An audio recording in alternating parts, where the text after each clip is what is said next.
The critical drinker is wrong about the Barbie movie. I personally found Ken's arc very empowering, and this movie is not anti-motherhood. One of the main characters is a mom, after all. Welcome back, my authentic friends. If you love discussing film and TV, you are in the right place. Barbie is like the deformed, mutated rage child of Captain Marvel, Ghostbusters 2016, and She-Hulk. The movie begins with a rip-off homage to 2001: A Space Odyssey, where little girls discover Barbie for the first time and gleefully cast off their boring and oppressive baby dolls in an orgy of violence and destruction. Little girls happily destroying the embodiment of motherhood to focus their lives instead on a shallow and materialistic piece of consumerist trash is lost on you, then That's a pretty one-sided interpretation of the scene, especially the movie expands on it later on. It wasn't all good, and the ending of the movie does draw a completely different conclusion. The character literally say it's okay to just be a mom.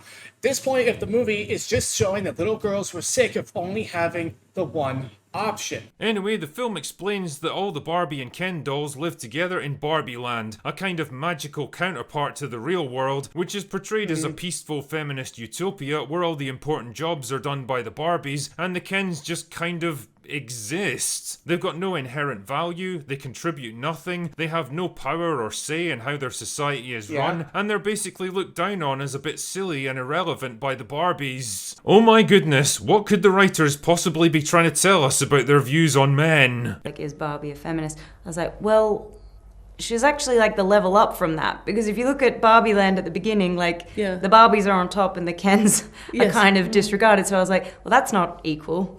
No, right. So whatever the opposite of misogynist is, actually Barbie's like.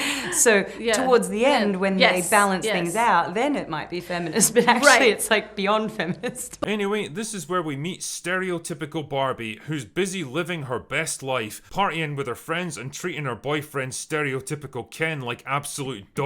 Yes, that is correct. This is shown to be wrong later in the movie, and Barbie actually apologizes to Ken for that. And at the end of the film, Barbie Land does not go back to the way it was. And Margot Robbie, in an interview, does admit that Barbie Land is not supposed to be what we aspire towards. It's actually beyond feminism, and it's not true equality. So the filmmakers understand this. The film is not saying that Barbie Land is how things should be. Barbie Land is an extreme, just how Ken's, Mojo Dozo Casa House is also an extreme, and it's showing how different extremes are not good for anybody. The film just reverses the rules, which is very, very smart in my opinion. Also, John Campea has a fantastic video on how Barbie is actually the villain of this movie, and I would agree with that. Things suddenly change when Barbie starts experiencing emotional changes and physical flaws like flat feet and cellulites. See, because Barbie world is a reflection of the real world, depending on how their real-life owner plays with them. Wait, what? Do you have any idea how many Barbie dolls must get broken, or thrown in trash compactors, or set on fire, or eaten by family pets every single day? Yeah, that part. Then the place would look like the Omaha Beach scene from Saving Private Ryan. At any moment, Barbies could suddenly get torn apart, or melted, or crushed right in front of their friends' eyes. Yeah, that's a fair point. I agree. The movie does kind of just shrug it off and tell you not to think about it. I think that the movie has different priorities than having everything make exact sense. And so I would agree with that point. That's like a horrific existential nightmare. But I guess you're not supposed to think too much about that. Internal consistency in a movie like Barbie is rarer than a mainstream media outlet willing to give this movie an honest review. So the only solution is for Barbie to journey into the real world, find the girl who plays with her, and get her to be happy again. And Ken tags along for the ride because he's got nothing better to do than simp for Barbie. Yes, that is part of his arc, and that comes to fruition at the end. The real world turns out to be an oppressive, patriarchal hellscape that's utterly dominated by men. Like, one guy literally walks up to Barbie and slaps her in the ass, in the middle of a crowded boardwalk, in broad daylight, in front of her boyfriends. Now, you might think that this would afford the writers a chance to demonstrate a little bit of nuance in their storytelling, maybe portray the real world as both good and bad, in sharp contrast to the simplistic, idyllic innocence of Barbie worlds. But nope, the real world and all the men in it are shown to be universally, irredeemably horrible. Because of course they are. Anyway, Barbie eventually finds the kid who plays with her, who turns out to be an This is a completely valid point. All of the men are shown to be dumb, but it doesn't really bother me because as a South Park fan, I love it when writers exaggerate negative qualities of a group of people in order to help make a point. I have no problem with exaggerations in film. Also, the CEO of Mattel turns out to have good intentions, and so I don't have problems with exaggerations as long as it's being used to make a point. Barbie does exaggerate. The Barbie movie exaggerates a lot of things to help make a point. Also, it's supposed to be a comedy, and you might also say that the Mattel board members are idiots, and I would agree. Like that, the amount of time that I've been disappointed by corporate executives is too many to count. I have no problem with a movie depicting all of a bunch of corporate execs being dummies. It's nice to keep that variety, and so I'm not sure that I'm going to be too offended by that. Also, I'd like to point out to the base community in general that if you're going to show in one sentence that representation doesn't matter and Hollywood just has a woke agenda, then you can't turn around and complain about how the Barbie movie represents men, because that's a double standard. Either representation doesn't matter and you should stop complaining and just enjoy the movie if you want to, or representation does matter and it's not okay to show men being all stupid in a movie. But again, if you're going for a satire, exaggerating kind of comedy that is made for women, as a South Park fan, I have no problem seeing that, because I love seeing groups of people be exaggerated in order to make some super sarcastic and semi-cynical observation about life. So I'm not too offended by that. Also, bearing in mind that the actual message of the film at the end of the movie actually lifts men up. And so you put it into context, I don't have a problem with it. Anyway, Barbie eventually finds the kid who plays with her, who turns out to be a communist, activist, feminist that I think the movie wants us to empathize with, but for the life of me, I could not tell you why. I agree, she's a weak character, but for the movie, she doesn't have to be much more. But yeah, her character's basically just a grumpy teen, and I agree, she barely evolves beyond that, really. But it's not her movie anyway, so I kind of don't care. Ken, on the other hand, discovers the patriarchy is very much to his liking, mainly because for the first time in his entire life, people actually show him basic respect and human decency.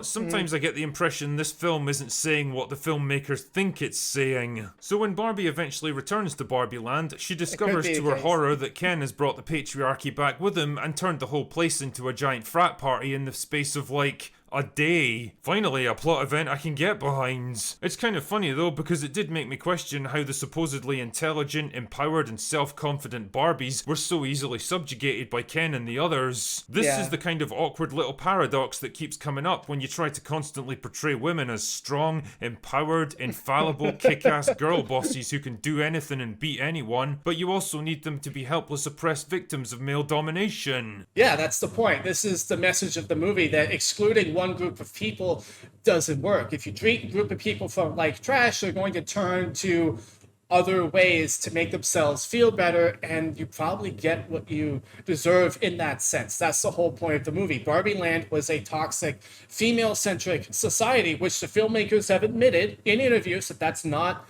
the message of the movie. And then Ken creates a toxic, male-centered society, which is also not good. The movie tries to reconcile this by having a society that lifts everyone up, but we'll get to that in just a minute. This is a good point. However, if you pay attention to the movie, it's about growing up and realizing that the world is hard. Barbie and Ken are both childlike, and they both have to grow up. Barbie realizes that she doesn't have to be perfect, and that she isn't perfect, and that the world is not perfect. And Ken realizes that he doesn't have to get approval from Barbie in order to be a real man, in order to be himself. So both characters start out in a naive, childlike place, and so you need to interpret their actions from that point of view in order to understand the overall message of the movie. Not to worry though, because Barbie uses her newfound powers of feminism to free the other Barbies from the evil Kens, and because they're all dumb, she's able to trick them into fighting each other until eventually they just give up and surrender. I would actually say that this movie is actually calling out toxic femininity and showing how women can cause men to do bad things by being unfaithful, by being manipulative. And it's also more commentary about how when women are backed into a corner, that sometimes that can be their only recourse, is to leverage their charm in order to manipulate people to do what they want so that they can stay safe, so that they can protect themselves because they are the weaker sex. And so I think the movie is actually calling out both of those two things. It's showing that sometimes this is women's only recourse, but it's also giving a very distinct look at toxic femininity and the result of that, and how men, when we're weak and we decide to only get our affirmation from women, we end up becoming toxic ourselves and fighting each other. And I support that message, so I don't have a problem with that. You might think that after all these wild swings between male and female domination, the logical way forward would be for Barbie Land to adopt a more equal system where both sides are given power and respect. Perhaps teaching the audience that for all our differences, men and women are both pretty awesome, and maybe we'd do well to work together instead of unfairly elevating one group above the other. But nope, the Barbies go right back to being in charge of everything again, and the Kens slide back into a meaningless, depressing existence of being irrelevant second-class citizens. And that, I think, is supposed to be a happy ending? Actually, things don't go back to being the same. The movie president clearly says that things should not go back to the way they are. And the Kens do get a chance to move up into the world. Now, they don't get to be a Supreme Court justice, but they do get to be lower district judges. And now, one could make the argument that this is hypocritical of the film. But again, given the style of what they're going for, again, this is more of like a cynical, semi-meta wink to the audience. And they're saying, hey, if you have a problem with how the Kens, can't immediately become equal to the Barbies in Barbie Land, then you should also have a problem with how the women in the real world can't immediately become equal to men in the real world. And so the movie is not giving us the writers chose to not give us a this is what should happen moment. They chose to give us a semi-cynical mirror of what did happen.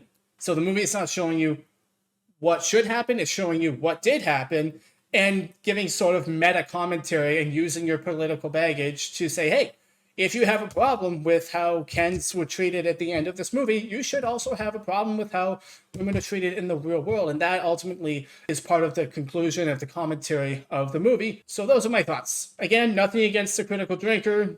I'm sure he's a great guy. He's invited to the barbecue. I'll keep a bottle waiting for him. But yeah, I just kind of disagree with his take on this film. But I do agree with him with a lot of other takes on movies, such as Indiana Jones 5, and you can check out my review for that right here.